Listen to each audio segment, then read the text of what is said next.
Kita Indonesia. Tips bagaimana kita untuk tetap bangga Indonesia. Kita Indonesia harusnya mencintai karya anak bangsa dan membela ekonomi lokal. Belilah produk lokal dengan mendukung UMKM dan juga brand lokal Indonesia, baik makanan, pakaian, kerajinan, hingga teknologi. Ingatlah kalau setiap pembelian Anda dari produk lokal ini adalah kontribusi langsung Anda untuk ekonomi nasional. Tentunya bangga begitu ya menggunakan produk Indonesia. Ini bukan cuma soal gengsi, tapi juga bagaimana soal Anda berkontribusi langsung.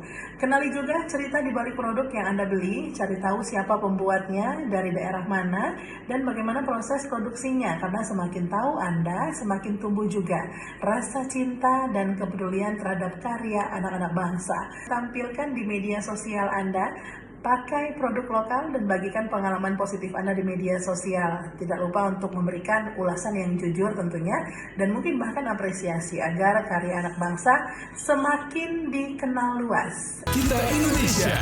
Indonesia sesungguhnya.